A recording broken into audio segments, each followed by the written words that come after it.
Did you know the city of Charlotte is not allowed to set a local minimum wage? That power is completely with the state. And what if the city wanted to cap rent prices at a maximum number? City leaders would need the state to give them the ability to do so because of a state law that's based on a concept called Dillon's Rule. So, what is this principle and how has it affected how the city operates? Welcome to QCIQ, the Dillon Rule.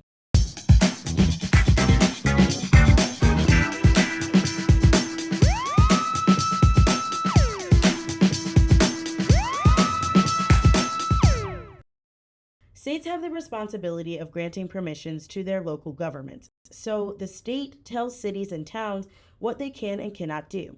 So for the city of Charlotte, we rely on the state of North Carolina, more specifically the state legislature, to make the guidelines and framework that informs the city what it can and cannot decide on its own. Historically, there are two ways states allow local governments to operate: Dillon's Rule and Home Rule. The Home Rule is simple. Cities are free to govern themselves as long as the laws they pass don't conflict with any state or federal laws. Dillon's Rule, however, is a little more complicated. Historically, North Carolina operated under Dillon's Rule and did so up until the 1970s. Let's talk about what Dillon's Rule does, as you will continue to hear references to Dillon's Rule and how it shaped local government authority in North Carolina. This rule breaks down the authority of local government. Authority here means the powers granted to them, like making laws. With Dillon's Rule, local governments are limited to three types of power: those given by the state, implied powers, and those necessary for their existence. It all began with Judge John Forrest Dillon. Dillon served as a judge in Iowa in both federal and state courts.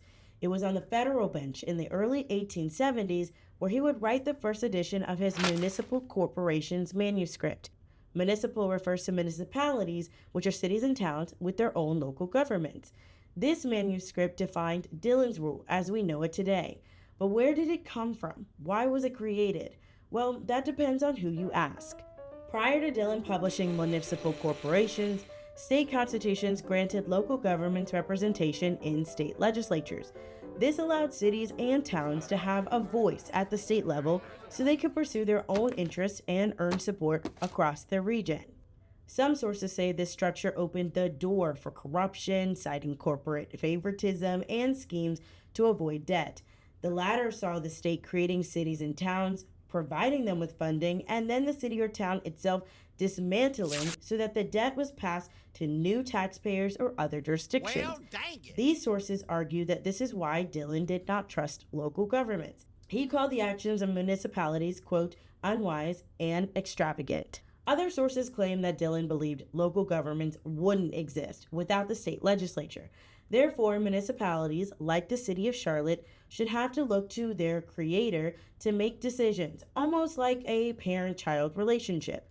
Essentially, Dillon thought the parent, aka the state, should decide what the children, aka the cities and towns, can and cannot do. While the reasons vary, all sources agree that Dillon did not want local governments to govern themselves. No. So in his Municipal Corporations manuscript and other court cases over which he presided, he outlined the exact powers cities and towns should have. First, the essential powers. These are powers that are necessary for the local government to function. Without these powers, the local government could not exist or fulfill its purpose. Essential powers are things like having a solid waste service to keep cities clean, or allowing the city to own a government center building so work can be done. Then there are express powers. According to Dillon, powers granted by the state are clearly outlined in state laws or constitutions. So if a municipality like the city of Charlotte wants to take action, it must find a specific law that allows it to do so. For example, in 2025, Mecklenburg County residents voted for a 1-cent sales tax increase to help pay for transit infrastructure and improvements. Before the sales tax increase reached the ballot, the state legislature passed a bill called the PAVE Act, allowing Mecklenburg County to collect said tax.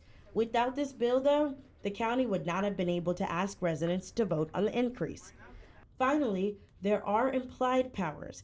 This means that the power is not directly stated in a law, but it is necessary to carry out one that is. For example, since the city has the power to manage municipal services like solid waste, it also has the implied power to hire employees for those jobs. Today, cities in North Carolina, including Charlotte, receive their power from state statutes, primarily Chapter 160A, titled Cities and Towns. In it, the statute says cities should look to state laws for what they can and cannot do, similar to Dillon's Rule. So if Charlotte wants to make changes outside of the powers expressed or reasonably inferred in the Cities and Towns statute or any other statutes, then the city would need to work with the state legislature to move forward. Some political science experts say this makes it challenging for the city to prioritize local needs when there is no state law to address them. Charlotte-specific issues may not be priorities at the state level like it is to local Charlotte residents. Let's go back to the 1-cent sales tax, for example.